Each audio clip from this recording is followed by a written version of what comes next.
This is a video I've actually been wanting to make for years and just have never gotten around to it. I'm actually having a conversation with somebody on this topic right now, and a lot of people might disagree with me, but I don't like Raspberry Pis. I have 4 or 5 of them, older ones, newer ones, and I'm always disappointed in them. I think they're overpriced. So let me explain a little bit further. And there are some situations where it might be ideal, but a lot of what I see people use Raspberry Pis for online, I don't think that they're the best option.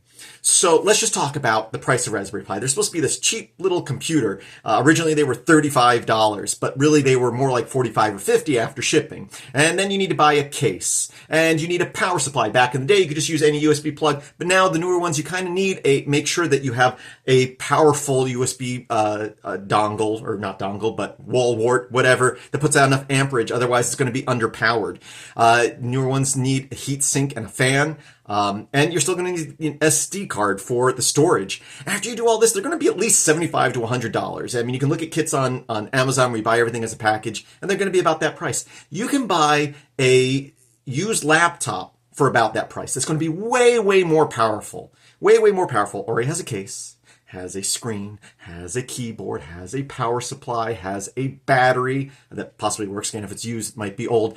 But the battery's nice because if there's a power surge, it doesn't just restart, you know? And I've had issues with Raspberry Pis where I try to do more powerful things, like run some games on them, and the thing just kind of shuts off randomly because I think I'm drawing too much power with that.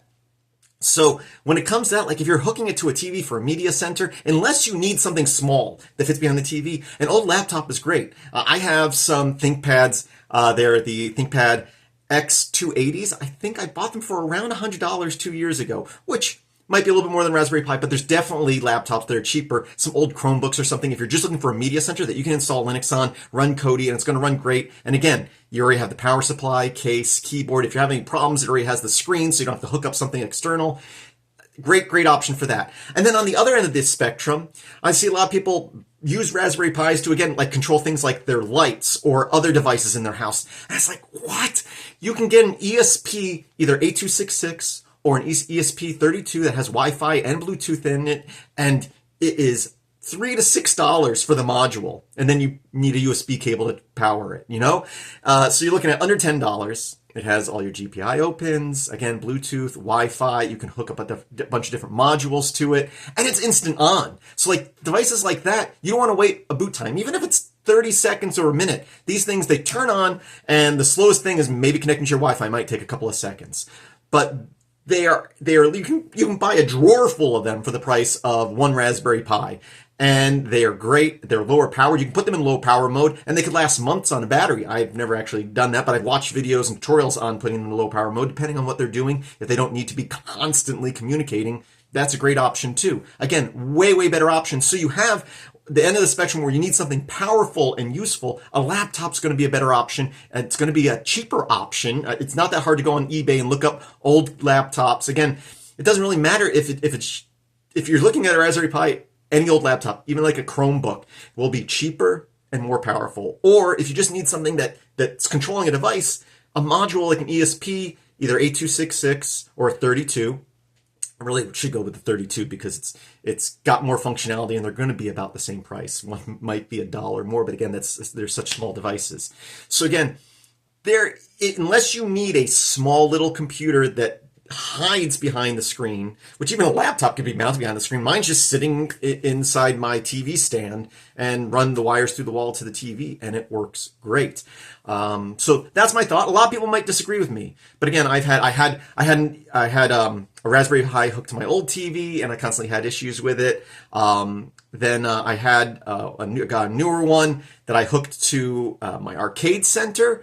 And again, I'd be playing games, and all of a sudden it would just randomly turn off and restart. And I think it was just the game was pulling too much power. I even tried, because I had light up game controllers that ran through USB. So I got a USB hub that had its own separate power supply to help power that. And if I had a laptop, which I eventually did, I replaced it with a laptop that someone just gave me that I had laying in a drawer. It's like I'm running retro games, old arcade games with MAME or Nintendo games and stuff. Any old laptop's going to work great for most of that stuff.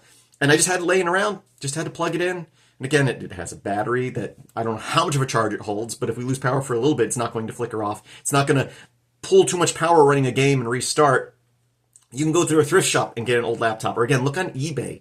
I love my old ThinkPads, and all my ThinkPads, like my ESP, ESP, my ThinkPad. I have I keep saying ESP, a ThinkPad T490 for myself. Both my kids have T490s. I got all of those for under $150. Power supply and batteries that work. My wife has a ThinkPad T470. The only thing I don't like about that is that's an old enough model that it doesn't use USB-C for power, because I really just like having the USB-C for power for multiple reasons. And then my TV and my Nextcloud server are both ThinkPads X280s. And then I also have a ThinkPad T480. That was my work computer that I recently swapped out with a T490 because I got a new desktop because I needed something with a graphics card. That's the only downside to the ThinkPads if you're trying to do a lot of really intense Blender rendering and stuff like that. The ThinkPads are a little slow on that, but everything else, they run great. So that's my thoughts.